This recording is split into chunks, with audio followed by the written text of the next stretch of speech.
All right, Thomas, tell me a story about you having seen the movie The Monster Squad for the first time.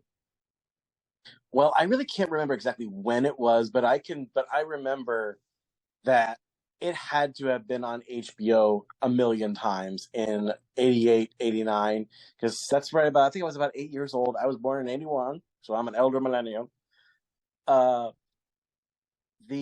my mom used to, I know we had HBO like all our lives, but I remember my mom recorded it on VHS. So she stole the movie off of HBO basically and put it on VHS with these three other movies that had nothing to do with Monster Squad. And I watched that tape a lot. Um, but what's funny is like she started it late, so the opening crawl of this movie was unknown to me until I saw it many years ago. I never even knew about that whole thing. It just, for me, it just started with the statue of the cemetery angel and the title Monster Squad. About any of that stuff before we'll talk about. But like, I think this movie may have been my introduction to the Universal monsters because I do not remember ever having seen Dracula or the original Frankenstein. I mean, I think years ago I think years later, maybe in like 90 on AMC, I watched Son of Frankenstein with my dad. I vividly remember that. So that's to me, that was like my Frankenstein for all the Son of Frankenstein. But this movie, I remember I must have been obsessed with it because I was like a stickler for the detail. Because like after that, I was always dressing up for Halloween as either Dracula or Wolfman or Mummy. I never tried to do Creature from the Black Lagoon, although Creature from the Black Lagoon is my favorite of all the monsters. But I remember like for one Halloween, it must have been like 89. I made mom create me like a custom Dracula outfit. Like the cape had to be what I thought was screen accurate to the movie, which was I thought for years that this Dracula in this movie had a white inlay in his collar with a red cape under, only because in the beginning when he's in the plane and it's all red light, the red in his cape reflects like it makes his inside of his look like it's white.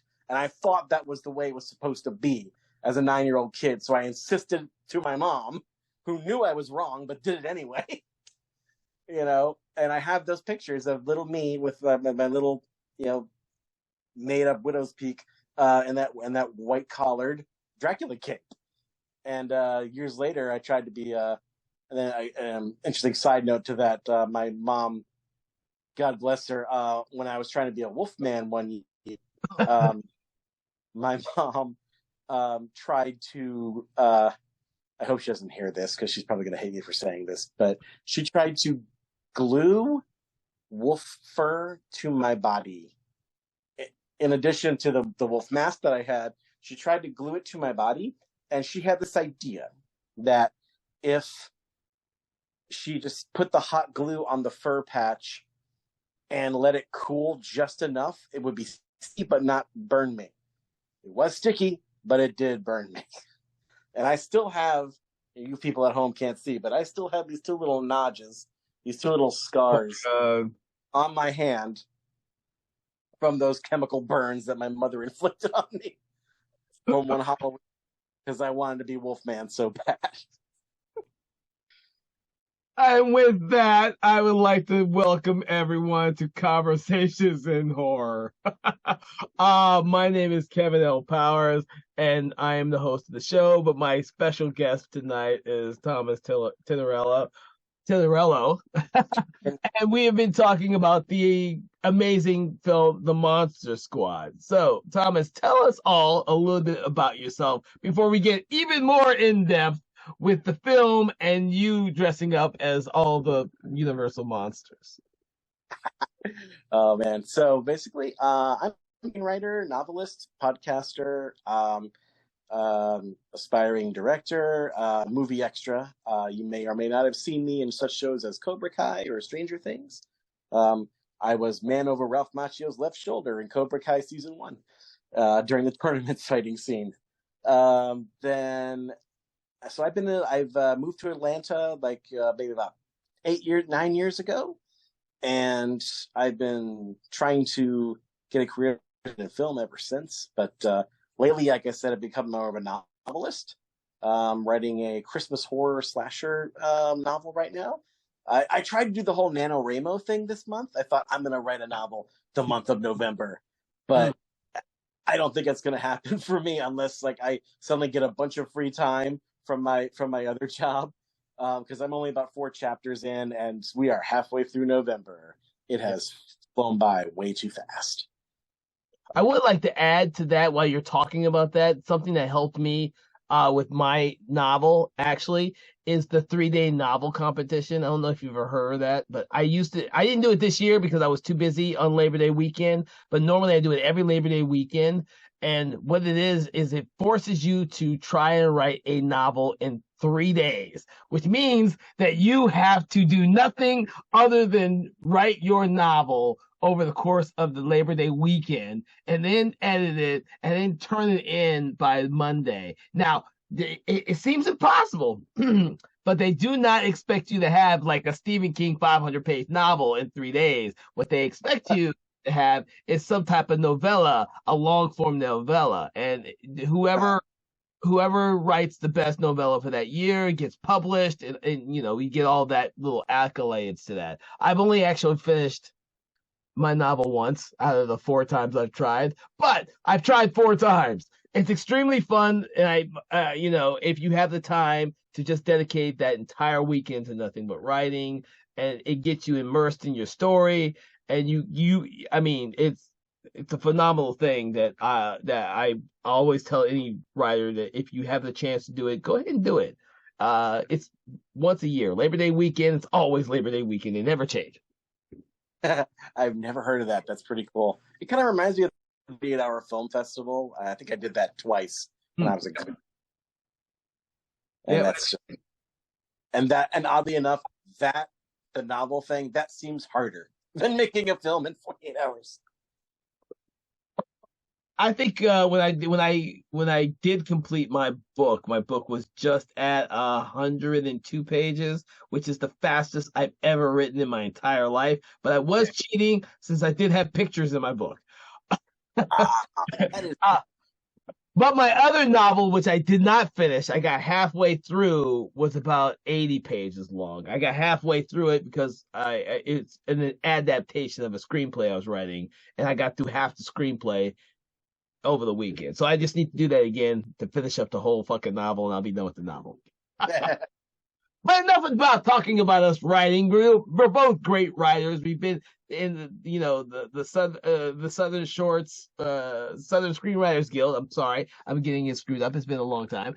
But we're both screenwriters. We're both writers. But we're here to talk about the Monster Squad movie. And if you want to talk about the writing, we can talk about that. oh, we're gonna be all over the place movie because I got notes. Before we get into that, I'd like to know your experience. When did you see this movie first, Kevin? So I saw it. I saw the trailer when I was a kid. When it first came out, I saw the trailer for the movie. I was dying to see this movie. Now I did not grow up with any of the Universal monsters. I didn't watch those until I was much older. Actually, I didn't watch any Universal horror movie till I was actually in college. At which point I actually had to study them in college. That was part of what I studied in college, which was horror films. So I wasn't familiar with them at all, but it was a monster movie. And I loved monster movies as a kid. I was a monster kid. I loved monster movies. And this movie had kids as the main protagonist, and it had monsters, and I fucking loved monsters. I was dying to see this movie. I did not, unfortunately, get to see it at the theater. Wish I had. But I did force my father to rent it the weekend it came out on VHS. I did do that, and it became one of my mainstay films. My brother, I don't think, ever understood my love of this movie at all. Uh, My brother's older than me, and there are certain movies of mine that I don't think he ever really understood why the heck I liked them so much, because I had seen this movie and another movie that he really never understood why I liked, which was Buckaroo Banzai Across the Eighth Dimension. These movies I would watch a billion times, and my brother would look at me like, "What the is wrong with you, Kevin?" So I was a huge fan of these type of weird 80s movies. And Monster Squad, which didn't do well at the box office, was one of my all-time favorites. I thought the kids were cool. I thought the monsters were cool. I thought the whole movie was cool. It was one of those films that, as a kid growing up, I watched it a billion times, and I still And watch. what's funny too is like if you rented it on VHS, apparently the version, as I was doing my research for this, the version that you saw is a little different than the one that I saw today on streaming and the one that I have on DVD. Because apparently they didn't. There was some rights issues with the Creature from the Black Lagoon. So the version that's on VHS has different lyrics for the epic song that happens at the end. Instead of the Creature from the Black Lagoon, it's the creature that's swimming in the pool. But for the version that's on streaming right now, that's on Paramount Plus, it says Creature from the Black Lagoon. So Interesting. yeah, a little different. It's a little different, but yeah, most of the time, because think of it is like I don't think this was a Universal movie, but No. because most of these creatures are public domain, you could do whatever you want as long as they don't look exactly like the Universal monsters. And that was so the getting ahead of ourselves here, but all the creatures were designed by Stan Winston, Yep. the guy who created the Terminator, the Queen Alien, the Predator. That guy, yeah. And apparently, the Wolfman's face is modeled after his face. I didn't know that. Yeah, I always thought the Wolfman's face looked kind of weird. Now I know why. What I will tell you is I do know a little bit about the makeup because I do remember reading about this. So I'm a monster kid at heart. I remember reading about that in Fangoria magazine back in the day. I don't know if you're familiar with that at all. But I used to read that magazine religiously as a kid. I know my parents would look at me like I was freaking nuts. What are you reading here with all these monsters and this horror stuff? I was like, I paid it with my own money, Ma. And he said, okay, that's fine. As long as I was spending my own money for it, she didn't care. But yes, I do remember that because Stan Winston, even when I was a kid, Stan Winston's name always came out because he did so many great monsters, and Fangoria always highlighted them. Yeah. They have a new version of Fangoria now, which is I haven't. Oddly enough, I have never read an issue of the new version of Fangoria. I'm gonna have to fix that. Uh, but I don't have time as much to read the magazines like I used to when I was a kid, when all I ever did was read magazines about monsters. So, Yeah. That's yeah. I hear advertisements for Fangoria a lot because a lot of the podcasts I listen to are sponsored by Fangoria or like feature people who are on it. So yeah, they're doing the Lord's work. They're still printing. They're not just digital only. They print the magazine on paper. yep, yep. But the new version is printed. If you want to read any of the old issues, they are all digital, which is great. I have gone back and read some of the older ones I didn't read as a kid. I know I still I could put them on my tablet now and just read them on the tablet. So this movie, I didn't realize way later. So written and directed by Fred Decker, Yeah. who also did another great zombie movie of the 80s called Night of the Creeps, which our listeners may know as the movie where Tom Atkins goes thrill me and spoilers, gets blown up and becomes a zombie at the end of the movie. I can't remember what movie he did before that as just a writer. I just seem to remember those two movies being his great movies. But then I can tell you exactly what it is. Fred Decker wrote a lot of movies that some of them got made, some of them didn't. He wrote a script called House that he wrote House to be like the most terrifying thing ever. He put everything he was scared of in one movie.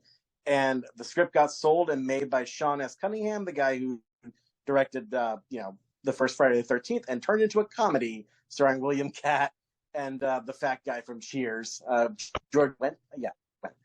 And George Wendt. it was a good movie, but it was not scary.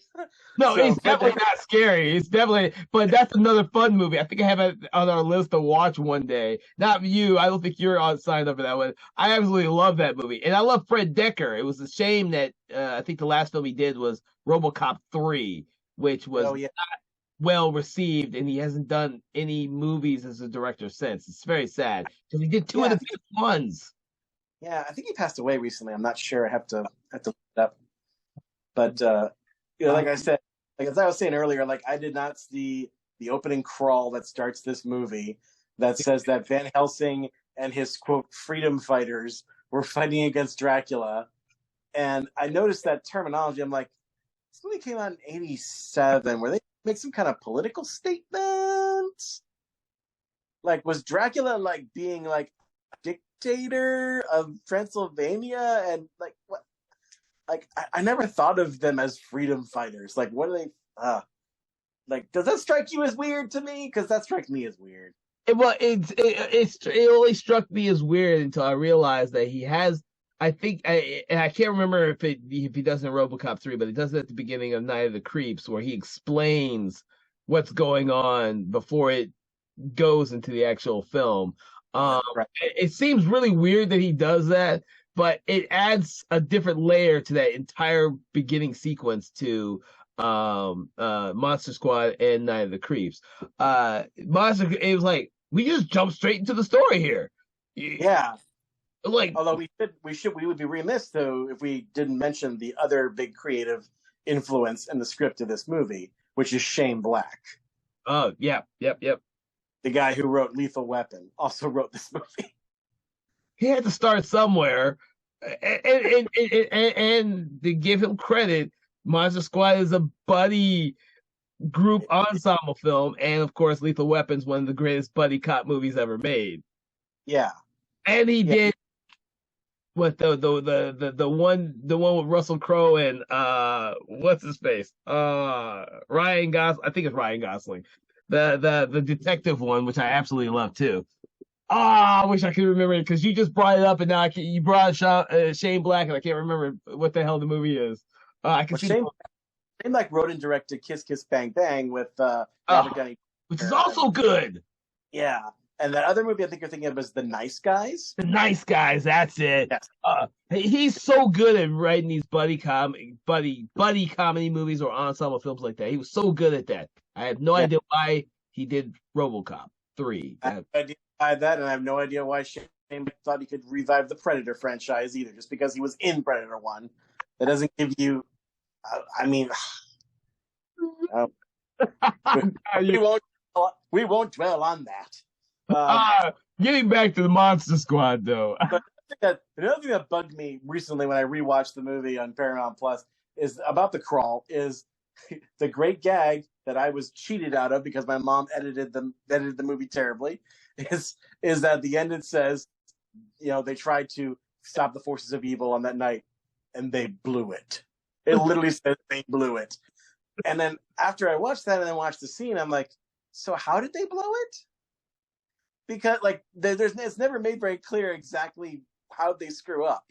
Because like they get there, they're on their horses, sort of kind of, but they get in there and there's the amulet. Well, before that, you see Dracula in like a great practical effects scene where he's a bat and becomes human. And that was ingrained in my head too. But then he does nothing. You don't see Dracula the rest of the sequence. You just see Vampire Babe who's munching on a possum for reasons. And they kill Vampire Possum Babe, who actually I think in the credits is listed as Vampire Munching on Possum.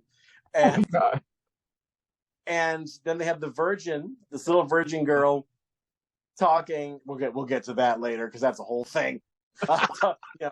Saying the words from the magic book in front of the amulet, which, by the way, was only being guarded by Possum Vampire Chomper. Like, why? Although we find out later, after she starts reading and the storm starts and everything, that there were also zombies guarding it. So, I got that going for him. But, like, what did they do wrong? I mean, did they say the word wrong? Was it like a Klaatu Barada Nikto kind of thing? Because that would at least make sense.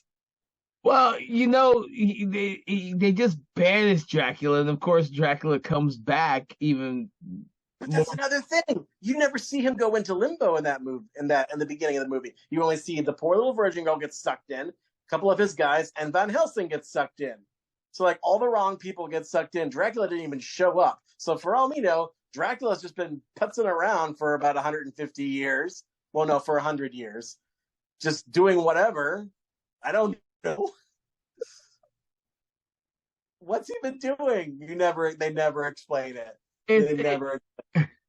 it's a plot hole. It's a plot hole that they don't have to explain because you know why? Because the Wolfman has nards, and he shows up, and the creature from the Black Lagoon shows up, and the mummy shows up, and of course Frankenstein's monster shows up, and all of Dracula's stuff is like put off to the side. Because to be honest with you, a lot of the other monsters are much more interesting than Dracula was for me. I don't know about you though. I mean, I agree to a certain extent, but man, this is. I mean, and I'm not the only one who thinks this, by the way. But this is. I think. Gosh, what was his name? Duncan Rygar. I think Duncan Rygar's Dracula is like one of the best Draculas that's been out there. And I think Wizard Magazine put him in the top 10 of best Dracula. Really? Yeah, when I looked it up, Wizard Magazine listed him in 2006 as one of the best Draculas. And Interesting.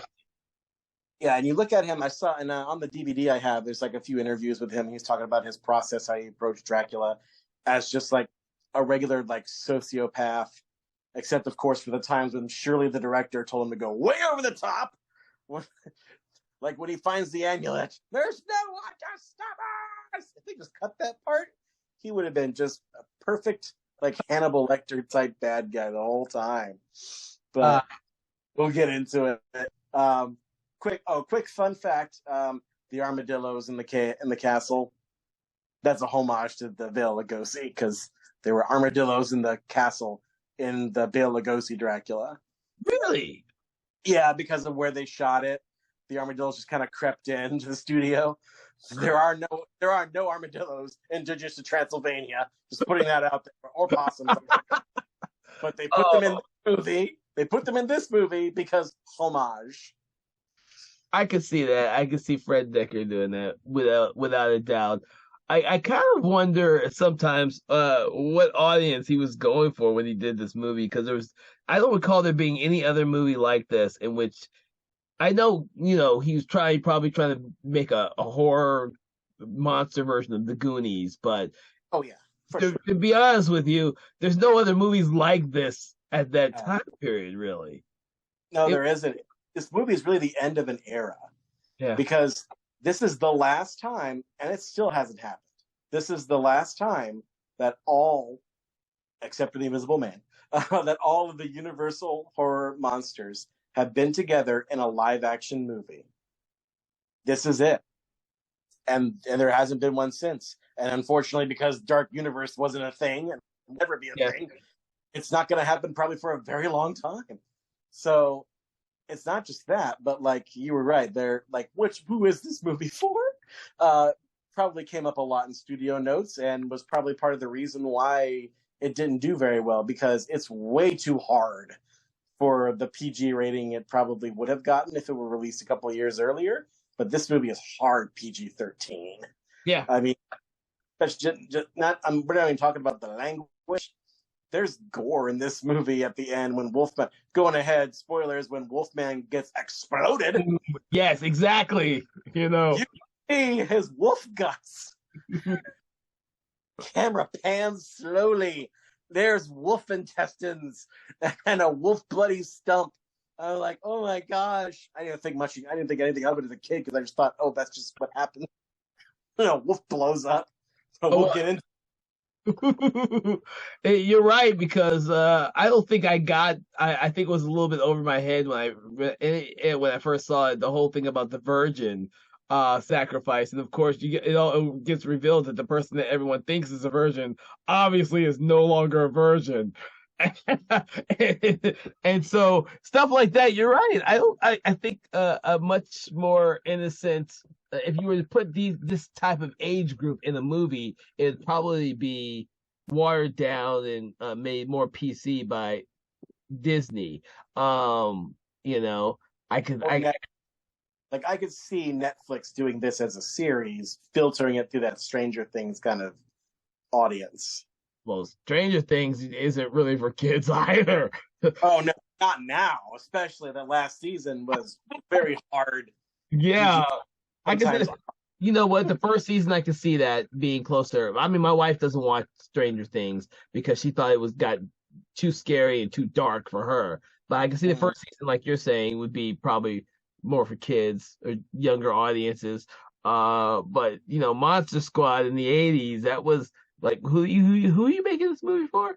You're making it for us monster kids, and there's not many of us that were going to the movies back then. You know. Yeah, because parents wouldn't let us. I mean, there's two kinds of. I find there's two kinds of horror kids.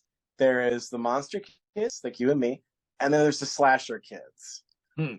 And very rarely do they ever come between. Although this movie seems to kind of suggest that maybe there's at least one or two people who can go back and forth. Apparently, Sean, the leader of the kids, he is apparently also a slasher kid because he keeps trying to beg his dad to take him to this slasher movie at the drive-in called Groundhog Day, which I completely forgot that was the name of it. Or no, it was sorry, it was Groundhog Day like part 12 or something. It was probably And when he said that, I laughed a lot because it made me think, oh, how funny it would be if it was like Bill Murray running around with an axe killing people.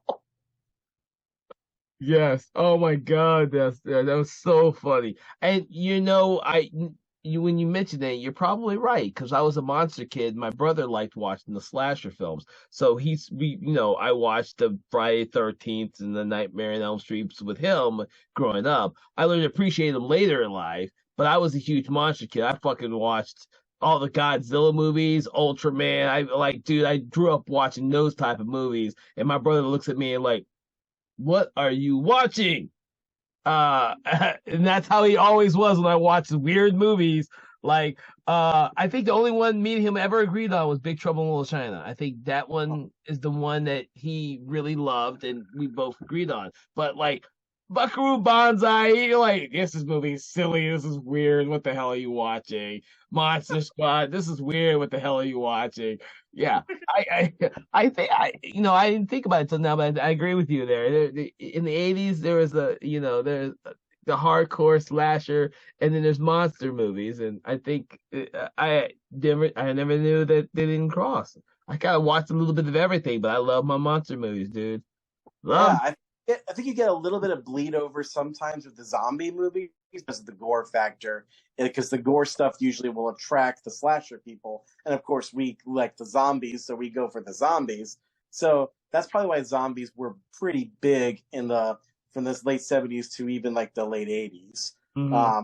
because there was that little bleed over, of course. And talking about the kids again, going back to the principal when we first introduced these kids, the principal's office scene, which I think is a great efficient way to introduce these kids. What I was struck by looking at them was like, dang, these kids are mean. They are a-holes. Because, like, I didn't notice, because, like, here's another thing I noticed is, like, I don't know about you, but I'm the kind of guy who, I watch the movie, and I also put closed captions on. Because I want to know what all the dialogue is. And I learned so many words that I could not comprehend when I first saw it because part of the reason why it was on VHS and the sound wasn't so great. Yeah. But like they make fun of their teacher with the cat ears so horribly. Like they're saying things like, "Oh gosh," like I wrote down what they said. They said like something like, "Oh, a man kisses her at night. Ew, a priest actually said man and wife to that." I'm like, that's so mean. What this poor lady's crying? She does her hair up like a cat. Oh That's your my God. Uh, terrible. yeah, and unfortunately, us kids were like that. When you say that, it brings me back to the horrible kids, and how they treated people in the original Sleepaway Camp that cussed all the time and said bad things all the time. I was like, Uh, you can't forget that there are some kids like that out there at that time. it's funny too because they, in a way, kind of bully that teacher Well, they are also getting bullied by these two kids. And then in comes my favorite character in the whole daggum movie, Rudy, the older kid with with the black leather jacket, who stands up for them and makes the bully eat a candy bar that was on the ground. Yeah. Yeah. I freaking love Rudy because, like, I love characters who stand up for the little guy, but Yeah. also, like, everything he does has clear motivations. Like, how do you, like, you have, this is kind of a screenwriting problem if you think about it. Like, you have this older kid, this cool kid with the black leather and the greasy hair. We got to have him in there for reasons that we'll probably get into later, because he ends up being, like, the major monster killer Yeah. in this squad. But, like, why would this older cool kid hang out with kids in a treehouse, in a monster club? Well, they solved that problem pretty easily without much dialogue by just having him peek out the window of said treehouse to look in the window of the girl who is stripping naked. So of course he's got their binoculars. That's why he wants to be in the club. He doesn't really like monsters that much. He knows something. No. He goes there for the chick. So that makes perfect sense. It makes perfect sense for us as we're watching it now as adults, but when you're watching it as a kid, some of that stuff goes right over your head. I'm like, oh yeah, that's right. He's checking out the chick next door. That's what we all, yeah. And I completely forgot that chick in the window, the girl. I'm sorry, I shouldn't say chick. That's not nice. It's not PG or PC. But like I didn't realize until years later that it was the same girl who later on they try to get to be the virgin. Yeah, yeah. I was like, what? Okay, that's where it came from. Yes, the one who's not really a virgin. So the promiscuous character who doesn't get killed in the movie. That's right. Well, we don't know if she's really promiscuous. She just mentions that one guy who didn't count, Steve. It didn't count. Didn't count. Like, why doesn't Steve count? What happened? Oh my god, this movie is so funny. Oh, it's still funny. It's still fun. It still makes me laugh every time I watch it because it's so timeless. Yeah, there's so many funny little moments in there. Like, oh gosh, like, I've got some things in here. First inclination. Oh, Well, of course, like we go back to like, oh, I love how the mummy, like this. Okay, so like the one kid in the gang that I probably identify with the most though at the time was Eugene, the little kid, because that's pretty much how old I was then. Yeah. I think it's funny, maybe not laugh out loud, haha, but it's funny how this kid who is seemingly scared of monsters and has a literal monster in his literal closet. You look at his room, and he's got a My Pet Monster. I have a pet monster. He's got all these monsters. A Punisher poster on his wall. I mean, kids' rooms in the 80s were freaking amazing, but if you believe the movies. But like, he's got monster friends all over the wall, and then he's finally got a real monster in his closet. And like, the dad doesn't even look at it. I mean, why the mummy is there in his closet, we have no idea. And like the mummy moves faster than he has ever moved in history. When the dad leaves and Eugene looks back and he's just bandages walking out of the window. Mm-hmm. Like I timed it. That was half a second. There's no way that mummy went. Oh my god! Oh, you timed it. Yeah, you're probably right about that, but we'll have a little suspension of disbelief because they have to give something for the mummy to do in this movie. They literally get rid of him by unwrapping him. Oh yeah, my gosh! Like, oh man, but you know what the mummy really does in this movie? The mummy apparently is Dracula's butler, because if you notice in that first scene when they're resurrecting Frankenstein, which again, yes, even the movie knows his name is not Frankenstein. It's just what they call him because the movies. But they know that Frankenstein is the creator, not the monster. But they just call him Frankenstein. But anyway, like when they're zapping him back to life, Dracula's standing there all like cool, and then he's got the stick, the silver cane with electrodes on it, which, by the way, apparently they ripped that off from Abbott and Costello Meet Frankenstein. And he gives this cane to, like, hold this, like, hold my cane. And that's what the mummy does. He holds Dracula's cane. You know, so I didn't notice that. The mummy is Dracula's butler. It's very interesting. Another thing that's weird about the mummy, I don't know if you realize this, but like when the dad, the cop, comes in and is investigating the apparent theft of said mummy from the museum, and he says that great immortal line, a 2,000-year-old dead guy doesn't just get up and walk away. Cut to 2,000-year-old dead guy walking. Okay, this mummy is 2,000 years old. That's a very young mummy. By mummy standards, that mummy is very young. That mummy knew Jesus. That mummy was from Egypt under Roman occupation. So that's weird to me. Like they picked that. I mean, they could have said 3,000 years old. That would have made sense. I mean, that would have been like, the Boris Karloff mummy, or 2000. But they picked a Ptolemaic mummy for reasons. I don't know. That's actually quite funny that you mentioned that. I never thought about that until now, but that's really quite funny. Things you think about when you watch this as a movie. Also, when you watch it as an adult, but like, also, how funny is it, like, that, like, shortly after that or right around that, Sean, the leader, is like he has that aha moment where his mom has posted the message on the bulletin board, which I couldn't read until I could read as a child. Ah. Mr. Alucard asking about Van Helsing diary, because that's like the MacGuffin of this movie is Van Helsing's diary. Yeah. He's like, and she's like, interested in Van Helsing's diary, possible $, $. You have to read from the book. So apparently Dracula called the school to try to get Sean to, with the temptation of paying him money to get this book.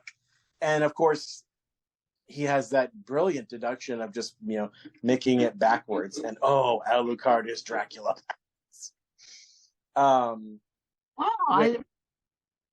Which him being a monster kid, no, because Son of Dracula, which was, I think, the second Dracula sequel after Dracula's Daughter, Son of Dracula with Lon Chaney Jr., Dracula was walking around calling himself Alucard in that movie. You would think he would think of this a little earlier if he knew that movie, but maybe he didn't. But yeah, that's where they get that from, the whole backwards thing. I know they've used it a lot in more modern vampire films. Alucard. Something recently, and I can't think of what it was, though, to save my life. Unfortunately, I watch too many fucking movies, so sometimes some of the stuff gets mixed in my head, but I try not to do. I know for a fact that they use a version of that in the Dracula TV series from, I think, the 2000s, where Dracula is, like, in modern day, and he's, like, the head of a corporation, and he calls himself Alexander Lucard. Lucard. I'm trying. That's like the only creative version of that I've ever seen. Huh. That's not. I'm trying to think. Is that the one with I think it's Jonathan Rhys Miller. No. I think you're thinking of one of the miniseries. No, this was a literal. I don't know if it went on for any more than one season, but it was like a Canadian-based TV series called Dracula, and it was just like Dracula runs a corporation and also kills people. And then the show was just about like people trying to unmask him or something. It was like, what if Lex Luthor was a vampire, basically? Well, the thing is, Dracula keeps getting used, abused, and reused constantly. I think Dracula gets all kinds of messed up. I think twice this year I mentioned this to Sonia Thompson, who's also one of the guest hosts for some of the episodes. She just seen Dracula Untold for the first time, and I mentioned Renfield, which came out this year, and the last voyage of the Demeter, which came out this year. Dracula seems to be coming back, not so popular considering that neither one of the movies did well at the box office. Neither of Yeah. the three movies did well at the box office. Let's just say that. But for this movie, Monster Squad, Dracula is like the main villain, Oh and yeah. all the other ones are henchmen, except for Except for Frankenstein's monster. Frankenstein, who's just a straight up turncoat. That's Frankenstein's interesting in this movie too. And I want to jump back to talk about scary German guy because he's also very interesting. But like we'll talk about Frankenstein for a little bit. So Tom Noonan plays Frankenstein. May remember him from Red Dragon, and also Last Action Hero is what I knew him from as the axe killer in Last Action Hero. I actually love his performance as Frankenstein for what he is. The choices he made as an actor are pretty cool, and I think it's interesting how.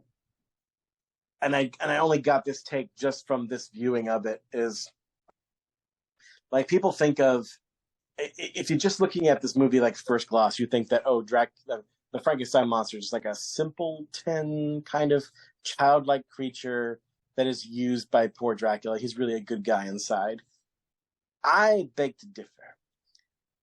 I think that the Frankenstein monster in this is basically like a cipher. He's neutral. He is good or evil depending on who is controlling him. Interesting. Like if Dracula were controlling him, he would be a raging monster that killed children, and probably has in the past. Otherwise, he wouldn't have asked him to do this in the present. But because he's won over by Phoebe, my second favorite character in the whole movie. Come on, guys, don't be chickens. Oh God, you're so right. Show you my friends. She's so beautiful, and like her innocence just wins him over. And because from that moment she is his master, he obeys her, and she turns this monster into a guy who's willing to play dress up with a 5-year-old girl, and wear silly hats and look at pictures of naked girls with shades on, and maybe walk down the roads in the sunset, all ET style. But if he were ever to go back, or some crazy mad scientist who wanted to take over the world got a hold of him, he'd probably go right back to his ways because he's a monster deep down inside. I think that's why ultimately Limbo takes him at the end. Spoilers, because no matter what, he's still a monster, and monsters go to Limbo. Yes, but that that plays into the whole theme with like is it Eugene, the one who's afraid of monsters? And I'm trying to remember all the characters' names now. The thing is that he's afraid of monsters, but by the end of the movie, none of them are afraid of monsters. And they've created this group. I love the scene when the cop comes up to them and at the very end of the movie and says, "Who are you guys?" And they all say, "We're the monsters." You're like, they have no more fears. They are now a team, a group of friends battling their fears and battling real life monsters in the real world, or the real world, so to speak.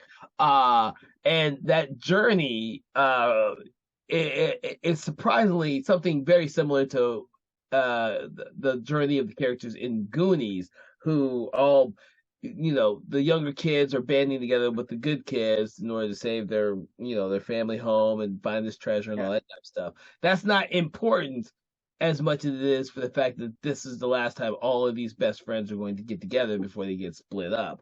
And this movie here, Monster Squad, is a movie in which all of these kids from different types. You have your favorite character again, the oldest kid, Rudy.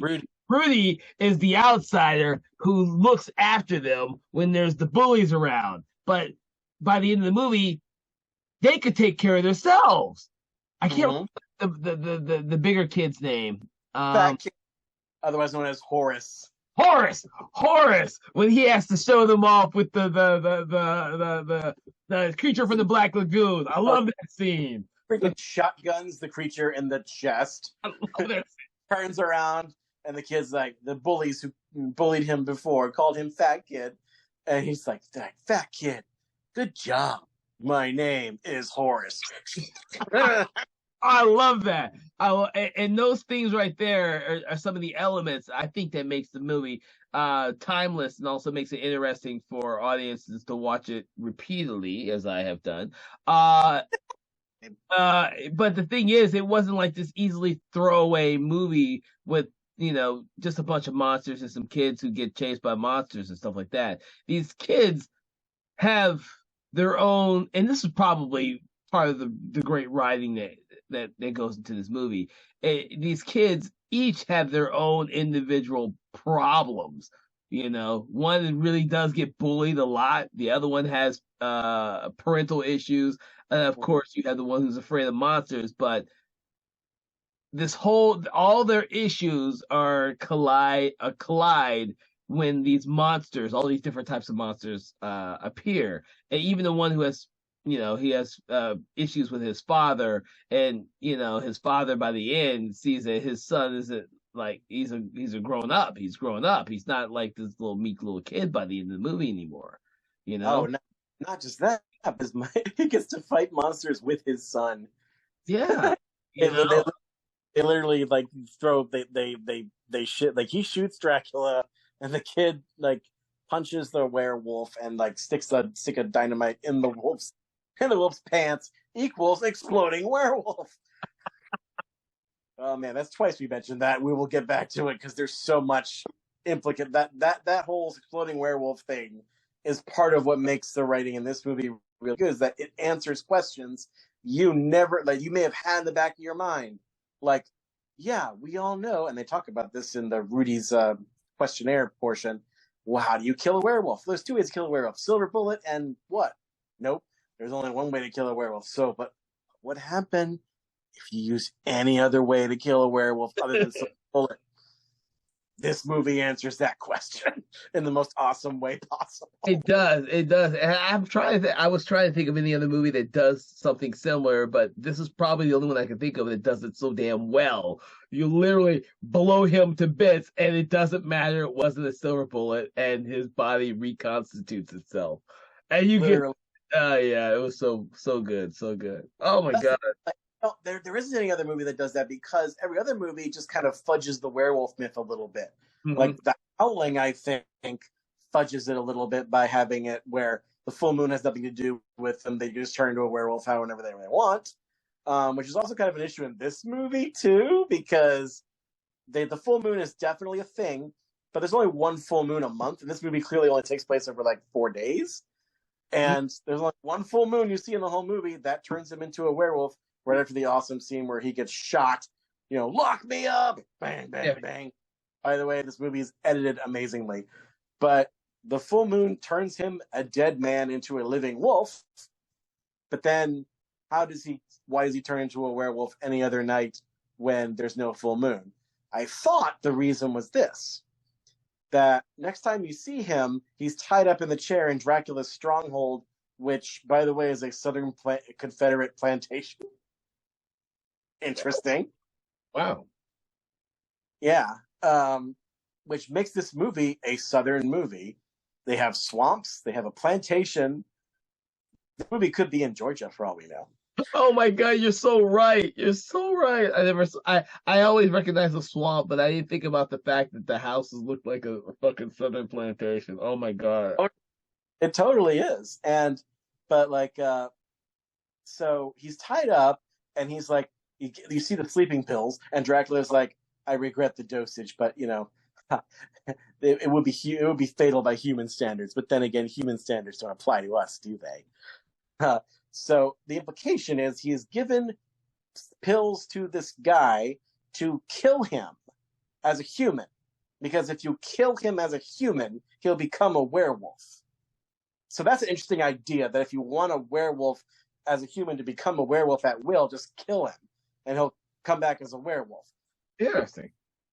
That doesn't really work, because he spits the pills out as soon as Dracula leaves the room and unties himself and goes to a phone booth in a gas station and calls Sean's dad, warning him, and that, of course, leads him to confrontation with Dracula later. Oh, that's right. So then you have to ask yourself, well, why the heck did how did he turn that second time? Was it a new moon? Because there are times where you have like 2 full moons a month, where it's like a full moon and a new moon right after another. I don't know, but if they've been consistent with that idea, it would have been interesting. But I don't feel like they did. They almost did. If they just wrote it a little bit more. Well, now that you mentioned it, I would have never thought about it, but now that you mentioned it, and that's what this conversation is about. I'm now gonna go back and rewatch it with these new ideas that you put in my head now.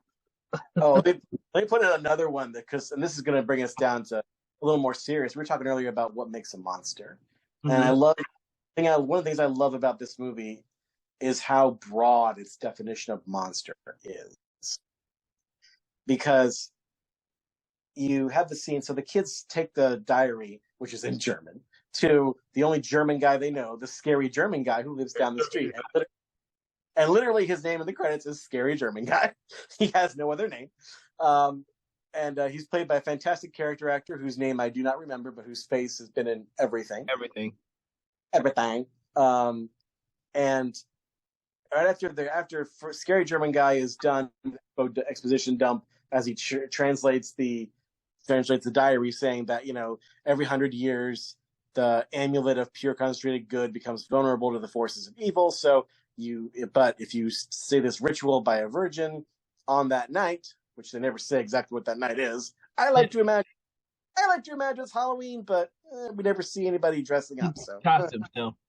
Yeah, so I don't know what time of the year it is, but anyway, he says that if we just this ritual, limbo, a portal to limbo will open up and suck out all the monsters, and he says the balance of good and evil will be restored, which sounds very Star Warsy, a little Buddhist, but when he leaves, when he lets the kids leave, taking their book back with him, he's like, the fat kid's like, "Wow, you really know a lot about monsters, don't you?" And he's like, "Well, you might say I kind of do."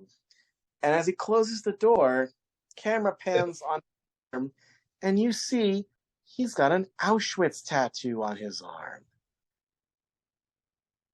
So he's talking about Nazis.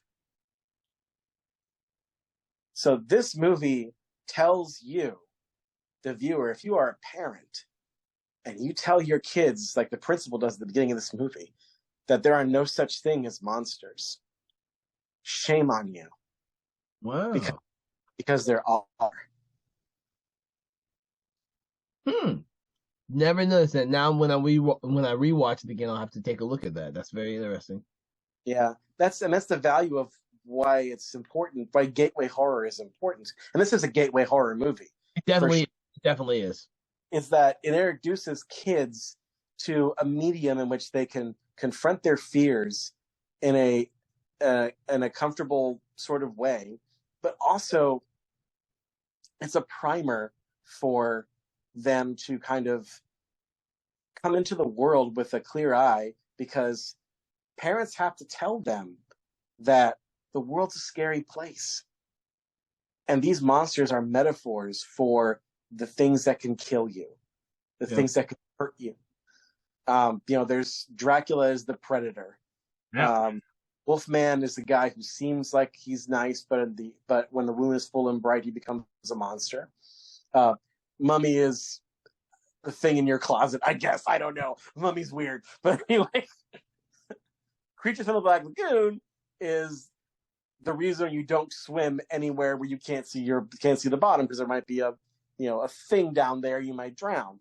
Creature from the Black Lagoon is kind of weird too. But anyway, so like all these things are metaphors for real evils and real monsters in this world. I mean, don't you dare tell people, don't dare to tell anyone, tell your kids there's no such thing as monsters.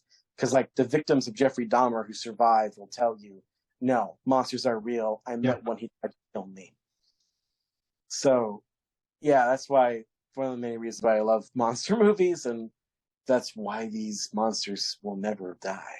They'll always come back. I and you say that, and of course, as we all know, there's going to be two new Godzilla movies coming out. One just came out in Japan now, And of course, the next Godzilla Kong movie comes out next year. But I've been inundating my young son to the original Godzilla films over the last couple months.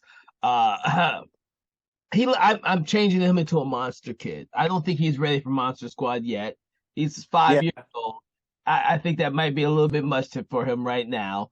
Uh, but for some reason, he absolutely loves Godzilla, and that could be because I've shown him all of the early ones, so the kid friendly ones, the black and white ones. He's seen all those. Rodan, he's seen all that.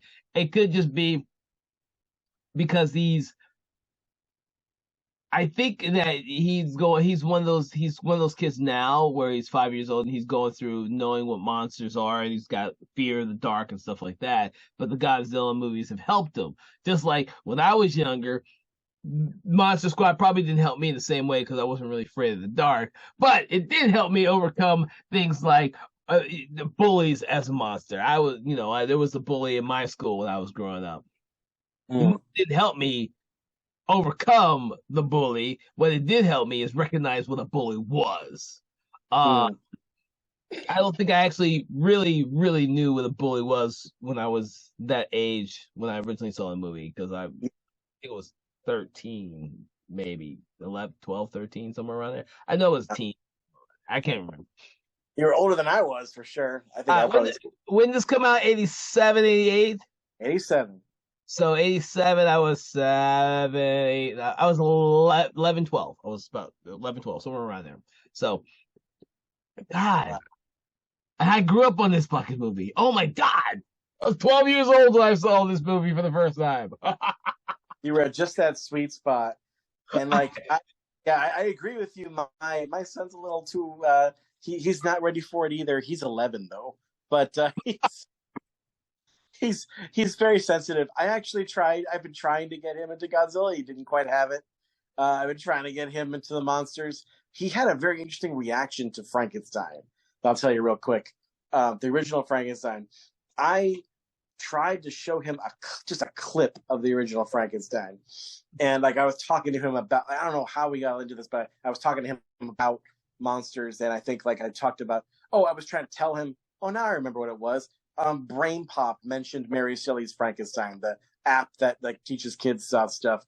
And so I told him the full story of the Frankenstein monster. And he's like, would you like to see Frankenstein? So I went into my phone, found a YouTube clip of the scene when you first see the monster.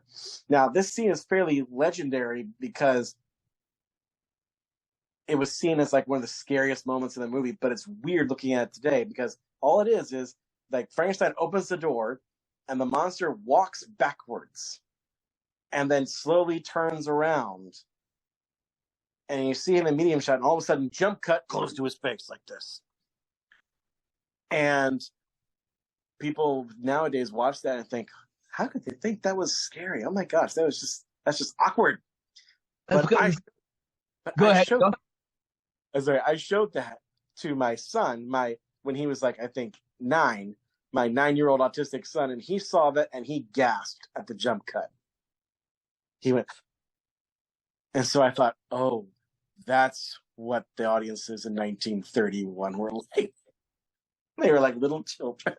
Well, they never see anything like that either. You got to keep in mind that Dracula was ahead of its time. But if you watch it now, and I don't prefer was it Todd Browning's Dracula? I think it's Todd Browning did the first Dracula. I actually prefer the Mexican version of it, which was shot at the exact same time and the exact same sets. I actually believe they did a much better job. Yeah, than that. Yeah, I think you're right about that.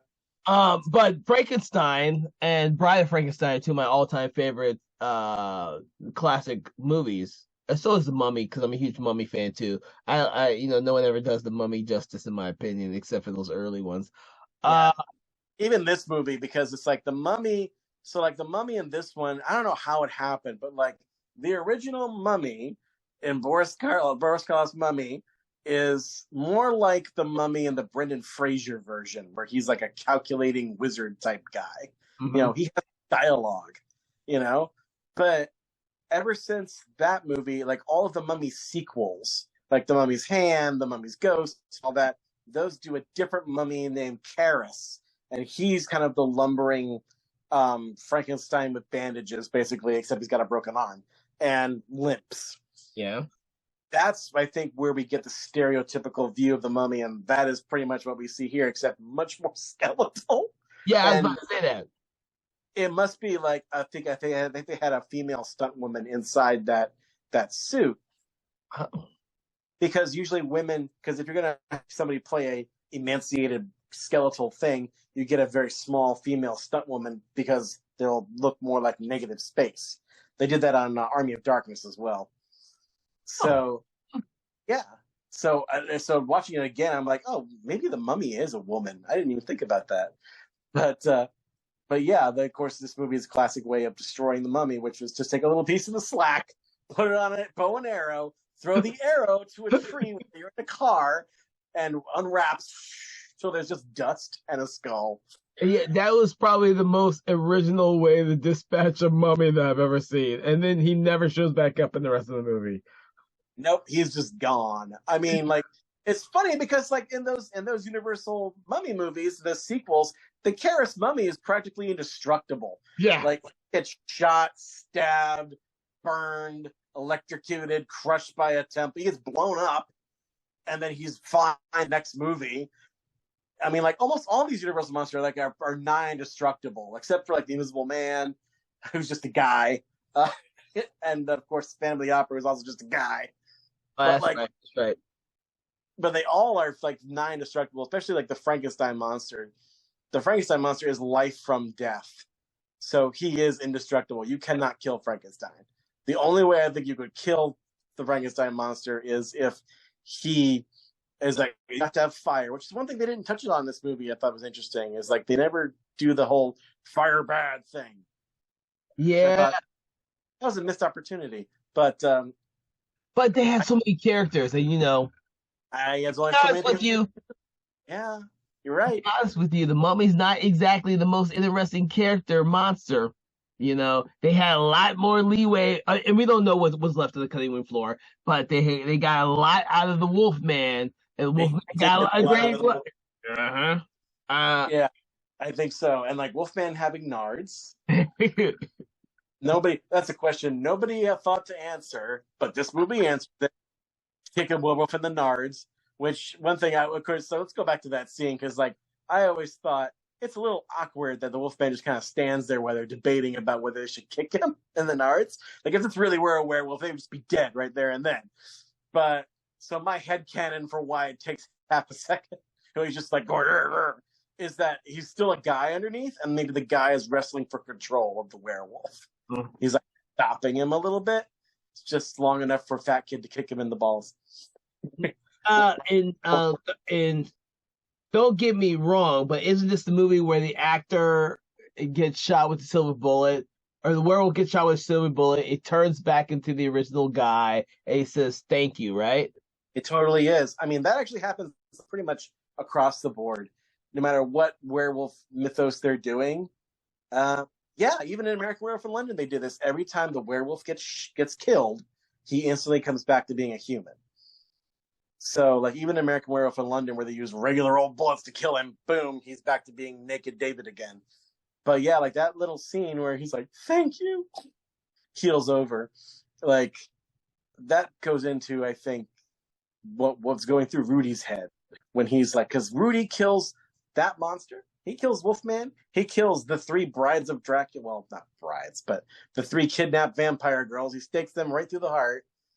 And, like, I think they give Rudy that because it would be weird to see these little kids, like, going around just, like, murdering these like, mostly humanoid monsters, Oh, when he kills the mummy too, I forgot. He's the one who got the arrow. Arrows. Shoot the arrow. So Rudy, like, does most of the heavy lifting. And, like, another reason why I love this actor, crap, I forgot. I wrote down his name, but it's like he makes these little choices, like when after he's staked the girls, other stuff happens, and they come back to him.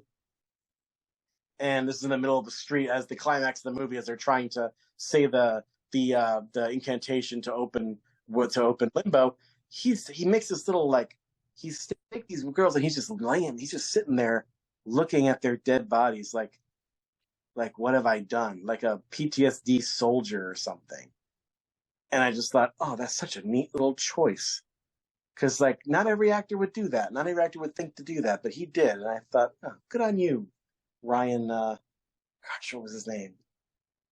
Anyway, we'll call him Rudy for now. I know he has a name, but yeah, he's But pretty keep in mind, you mentioned the scene earlier where the reason why he's with the Monster Squad is because he got a glimpse of the girl next door who he was attracted to and who he yeah. had words later on in the film with. Oh yeah, oh yeah. It's like it is funny because like he has to ask her, "Are you a virgin?" But he doesn't ask her that. He says, "Have you ever been dorked?" Oh, that's right. He says that. Have you ever been dorked? Not a phrase anybody has ever used at any point in history to refer to that, but it's consistent within the movie, in the very least. I mean, this movie. I mean, people pick apart its flaws all the time, but this movie there's a lot of good setup and payoff. Yeah. In things, especially like almost everything is set up and paid off.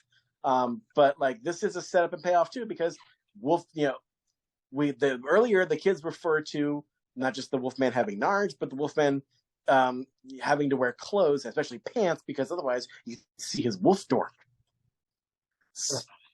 So yeah, Oh it's my it, God. so it makes sense if you're calling a penis a dork. Well, then if you've been dorked, then that means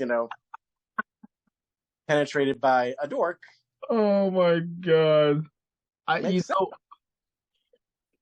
You're absolutely right. I didn't think about any of that when I was These see. are the things that keep me up at night. Well, these are the things that when I have these conversations with my guests, when I go back and rewatch the films, I have a different aspect to look for and to appreciate because I would have never thought about it had you not mentioned it at all. Oh my God. It's great. It totally is great.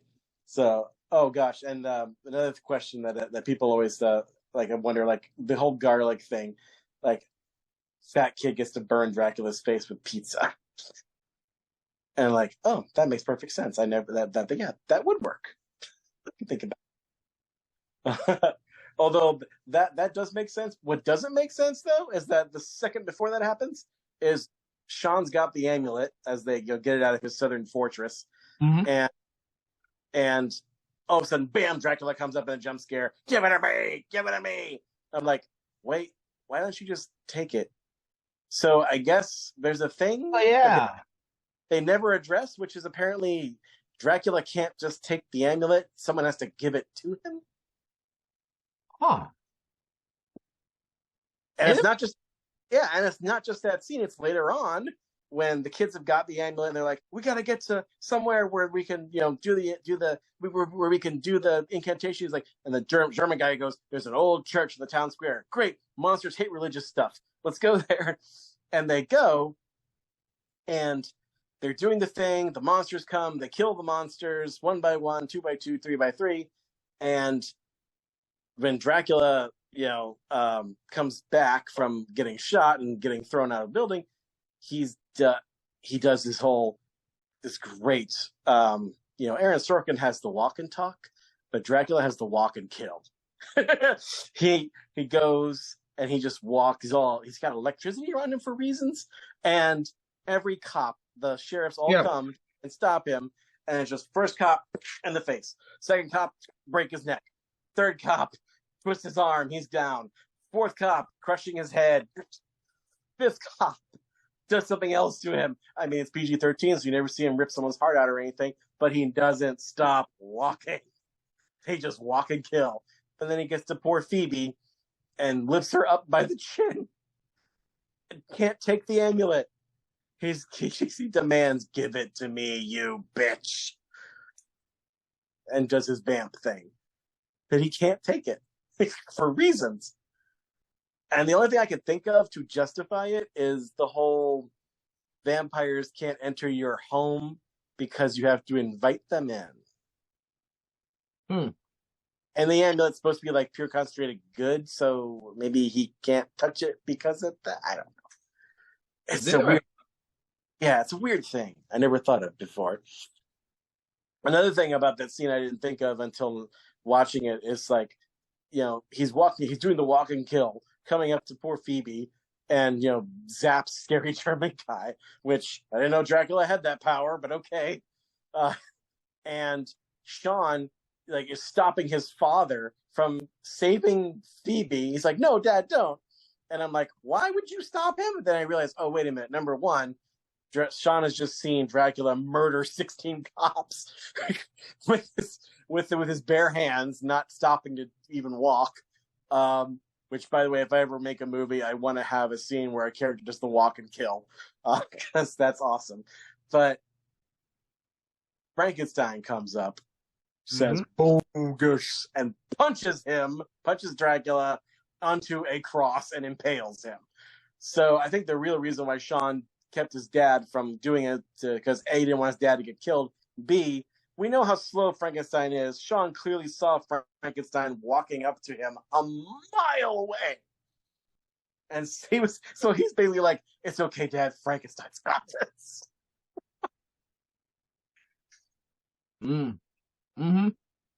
Another fun fact about that I learned on the DVD is, going back to why Tom Noonan is such a cool actor. He talked about that scene and how the expression on Frankenstein's face is one of just joy. As he turns his master around and just punches him, he's so happy. And Tom Noonan said that was the only time on set that he ever fought with the director. Really? Yes, it was the only time they had a conflict about anything, and they had a big long argument about how he was supposed to play that scene, because apparently in the script Frankenstein's supposed to be mad and angry, but Tom Noonan was like, "No, this is how I get revenge. I smile." So, and that was just his brilliant choice as an actor, and Fred Dekker just wouldn't let him do it until Tom Noonan put his Franken foot down, and there's like, "Okay, we'll do it your way," and sure enough, it was the right choice. So that's a reminder for you filmmakers out there. Listen to your actors, especially if they're fun guys, if they're like Juilliard trained guys like Tom Noonan. Sometimes they know what they're talking about. Now I'm thinking about it, what do you recall if this one came out before or after Night of the Creeps? Oh, I think this came out before. So he may have, this being his first film as a director, decided to mix his actors a little bit more. Maybe let me double check that, because I might be wrong about that. Let me see here. Really close. It's got to be really close, yeah. Night of the Creeps came out. Edit this part out for continuity. Oh, yes. So Night of the Creeps came out the year before this movie. Wow. So they probably, he could have done Monster Squad first and then did Night of the Creeps, and Monster Squad may have just had a long post-production period. I don't know. But yeah, it was literally one right after the other. Oh. And then nothing till RoboCop 3. Nothing for a long time. I'm sure if I pumped up Decker's IMDb over here, I would probably see a few other things. But yeah, sometimes, granted, like you said, like we've said before, this movie did not make hardly any money. No. And must have spent quite a bit on it, because there's a bunch of effects. There's a bunch of great makeup stuff. There's stunts. It's been a gajillion dollars, but they surely spent quite a few. I think the budget had to be, maybe $2 or $3 million. No, it had to be more than that. Oh yeah, back in the day, maybe 5. Oh yeah, for sure. And all those explosions, my goodness, there's more dynamite in this movie than a Looney Tunes cartoon. They use it for everything. Even Dracula uses it to blow up their treehouse. Oh yeah, God. That's right. There's a lot of dynamite in this movie. Yeah, and then he uses it to blow up the poor black guy in this movie, the partner. "I'm a very good police officer." Boom, dead. I don't think they get away with it nowadays. You can't just. Oh, no. Using dynamite as a PC. It's so wrong. It's so wrong. But yeah, it's just and also it makes me want, going back to Dracula, how awesome how just like stone cold psychopath he is. But like, he gets thrown by Dracula. He gets thrown by Frankenstein. Phoebe finishes the ritual, and they open up Limbo, and Limbo does his job. Although, if you think about it, though, the kids have pretty much killed all the monsters. Limbo is just there to dispose of their bodies, basically. like they've done Limbo's job. They have restored balance, pretty much. The only thing left is to suck Dracula through the hole. And he's there, and he tries to kill Sean, and Sean gets the chance to stick him through the heart.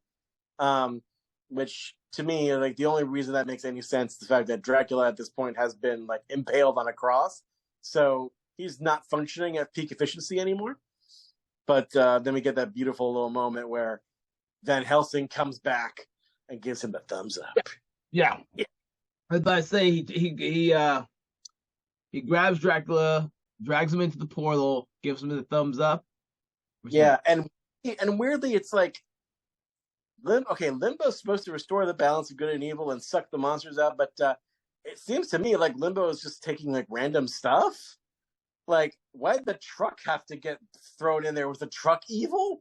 What or that random police guy, the sheriff, who's just like flailing through the air? Was he like a child molester secretly? Like, what?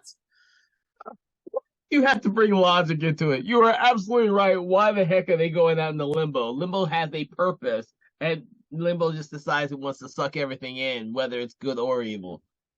Or neutral, like poor Frankenstein. And I have to say, like, it still makes me cry when Phoebe says goodbye to Frankenstein and says, "Don't go away," and throws him Scraps, which is her little stuffed dog. And he takes it and says, "Boy." Interesting. Yeah, interesting way to end the movie. Yeah, it is. It's happy, but yet still downbeat at the same time. Yeah, that's why they had to have that scene at the end where the army comes in, which is also a setup and payoff.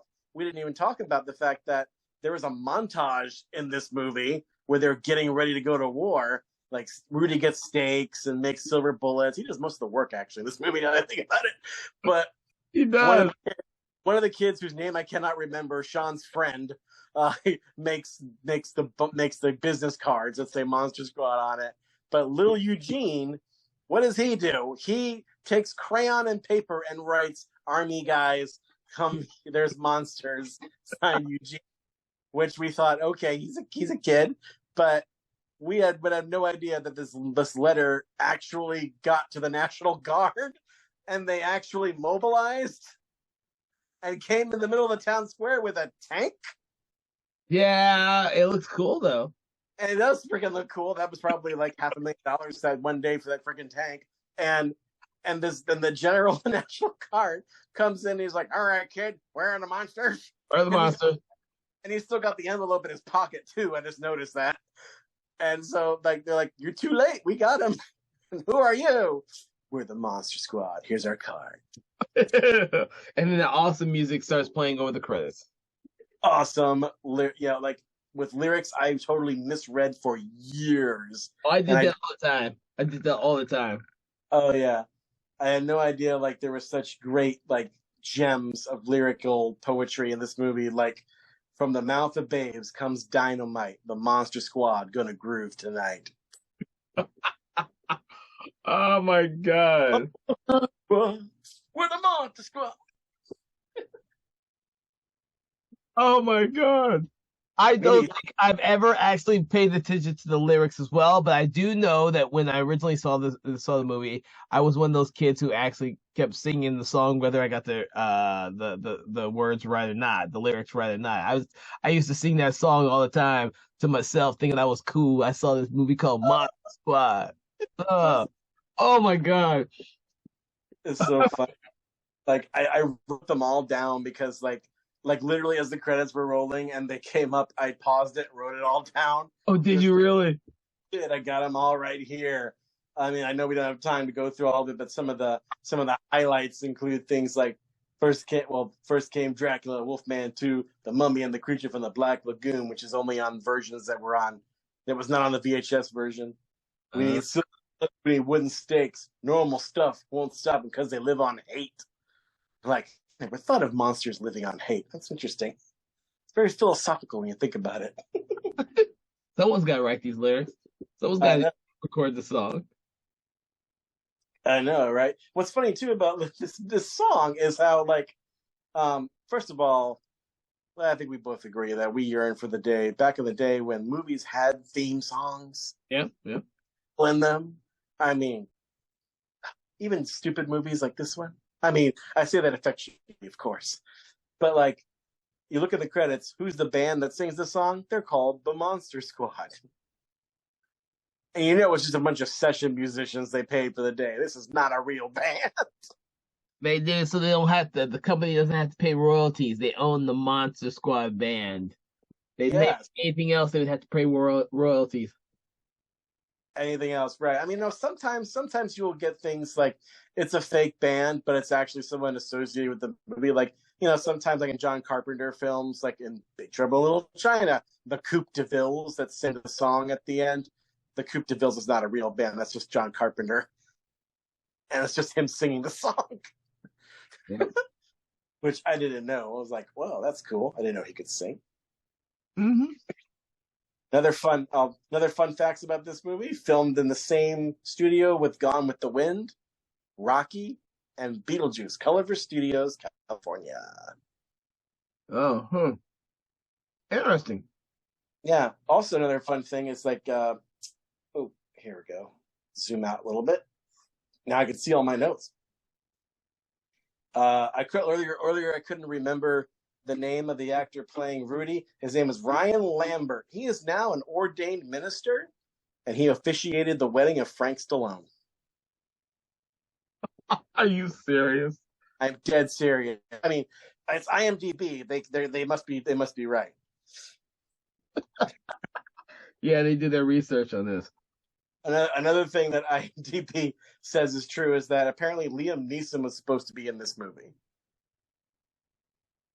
He was, according to IMDb, he was paid for a small part, but they never ended up using him. So he's not even on the cutting room floor because they never used him. Interesting. Are these from IMDb? Yeah. Huh. I mean, this is 87. This is right around the time when Liam Neeson was starting out in Hollywood. I mean, the Bounty, which was like his first, visible part as man over Mel Gibson's left shoulder. Next of Kin. Next of Kin. Yeah. And Darkman, whenever the hell Darkman came out, because I kind of lose track of when Darkman, Next of Kin. That's who I knew who Liam Neeson was between those two movies. Oh yeah, Darkman I think was 91 because I remember I was a huge Darkman fan when that came out. Yeah, I think that was 90s too. Now that I think about it. Yeah. But Bounty was 84, so he'd been kind of struggling in Hollywood for a little while. So I know exactly what that's like to be like on set and they never use you. Like I was on a Steve Carell movie called Irresistible, and I was supposed to be like I was supposed to be one of the extras in that, and they never end up using me. I got to see Steve Carell in the flesh. That was about it. Okay. Well, and apparently, last little factoid that will probably lead us into the next time we meet. Apparently, there is a poster for Lucio Fulci's Zombie in the clubhouse. No way. But I do not see it. I'll have to watch it again to see. I'll have to watch that too, dude. That's interesting. Yeah. All right. That's all I got. Do you got anything else on this? No, because you brought up some amazing things about the film. I don't have to speak much. I just reacted to most of everything you had to say. The thing about the conversation is that's exactly what this is. I mean, I'm learning so much more about the film than I knew when I originally saw the film, and I've seen the film I don't know how many times. But now that I think about it, I don't know if I've actually watched it as an adult who's actually watching it to actually look for filmmaking techniques and stuff like that. I need to go back and do that with this film. Because I've just never had when I've always watched this film, I've always watched it just to enjoy it because I've enjoyed the hell out of it because I love the damn movie. But to sit back and watch it again with a critical eye will be the next way I watch and enjoy the film. Because this isn't like I watch a film by Christopher Nolan now. I'm watching it as with a critical eye the first time I see it. But when I saw like fucking the Monster Squad, I wasn't watching it like that. I was watching it for its entertainment value. Well, Mm-hmm. the first 100 times I've seen the film, I was watching it for its entertainment value. Uh, yeah, so yeah, I will have to go back and watch it with a critical eye now because there's so many different things that you informed me of that I just didn't think about. So, That's but why it certainly does reward repeat viewing. oh yeah, It's not one of those things you can watch once and get it all because there's so many layers to the Monster Squad. I mean, we didn't even talk about the brilliant way that Shane Black and Fred Decker subtly sink in the denigration of the family in this movie, like hmm how like I mean like even Spielberg like did E.T. like the divorce, the way they talk about divorce in that is still pretty front and center. This movie, it plays out in the background in so many interesting ways. I mean, even like by the time when Dracula comes to their house, when the dad goes inside the house, there's bags on the floor. Like the mom has packed her bags and she's getting ready to leave them. I believe that you're correct. I do think I believe that. Yeah. So like Dracula came at just the right time to inadvertently bring this family back together through the crisis. Yeah, I think I do remember that actually. Um, Yeah. I don't remember the actress's name, but she showed up in a lot of movies back then. And I can't. Oh yeah. Oh yes. She was in. I think Shane Black probably brought her on because she was in. He was Martin Riggs' psychiatrist in Lethal Weapon 1 and There you 2. go. Yeah, yeah, that's right. That's right. She She was. does show up in there. Oh yeah. She was also the newscaster in Die Hard. Oh, I just watched that. You're right. And that's all I can think of at the moment. But yeah, she's one of those character actors that has been just everywhere. Okay. This movie is full of them. I can't remember the name of the and I can't. I think the dad, the guy who plays the dad, is the same way too. I can't remember Yeah, him. that's the same way too. But I recognize the mother more so than the dad. I do recognize the dad in other movies I've seen of I the th- period. when I first saw the dad, I thought he was Peter Coyote. He's got a Peter Coyote vibe, but he is not Peter Coyote. He does have a Peter Coyote vibe, actually. Oh God, what the hell happened to Peter Coyote? He's still alive. I think he's like 80 something now. He's old. He probably just retired after doing those two horrible Return of the Living Dead sequels. Which ones? There are many. Last two, I think 4 and 5, when they shot them back to back. I was like, why are you slumming in this junk? Was that the one where they went to the rave? Rave, that's right. There is Rave. a rave one. Oh Yeah, my God, they were horrible. They were horrible. bother with them. I saw the first one obviously many times. I saw parts of the second one when it was on Joe Bob Briggs' Monster Vision. Ah, Um, and I probably wouldn't have enjoyed it as much if it wasn't on Joe Bob Briggs' Monster Vision. easy. And then years later on Cinemax, I saw 3 late at night on cable, which is probably the best way to watch that movie, actually. And I didn't bother with any other ones. Yeah, you know me. I'm a glutton for punishment, so I'll watch all the bad films as well as the good movies.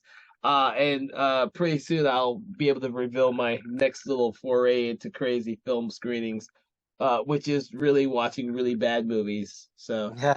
uh, but I want to thank you, Thomas, for joining us for our conversation in horror. You have enlightened me a lot about the Monster Squad, and I will enjoy rewatching this movie again with a critical eye. And I hope that my audience and anyone else out there who has been listening to us will actually go out there and actually seek out the movie if they've never seen it themselves. It's a highly enjoyable film from director Fred Decker. And any last things to comment on for everybody before we go for this evening? Just a few quick things. You can watch this movie for free on Paramount Plus if you subscribe to Paramount Plus, because for some stupid reason, this movie, which was filmed in cooperation with HBO, is no longer owned by HBO, but Showtime for reasons. So like if you have Showtime or you're paying for Paramount Plus, you will get this content. Of course, you can also just freaking buy it on DVD because it's that good. You should do that. And secondly, oh gosh, what was I gonna say?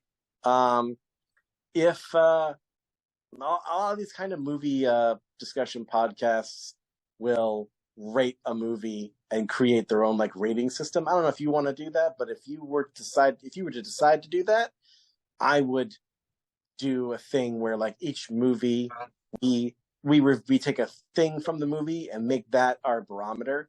Like for this movie, I would rate it 4 out of 5 exploding werewolves. 4 out of 5 exploding werewolves. I am going to agree with that, actually. I will give it 4 out of 5 exploding werewolves, mostly because I'm a huge Mummy fan. I still think that the Mummy is lacking in this film. Other than that, I absolutely love the movie. But the Mummy, next to Frankenstein's monster, the Mummy is my next favorite. And the Mummy doesn't get enough love. Doesn't get enough love.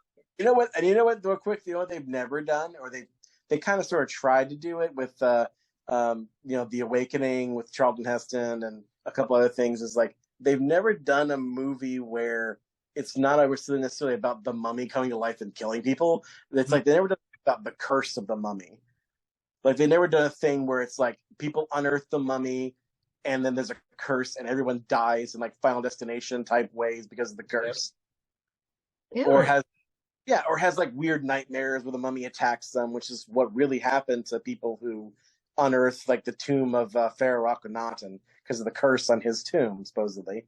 Like no one's ever done that, and that would be so creepy and weird and spooky because there'd be like this aura of like, is this really a curse or is it just a coincidence?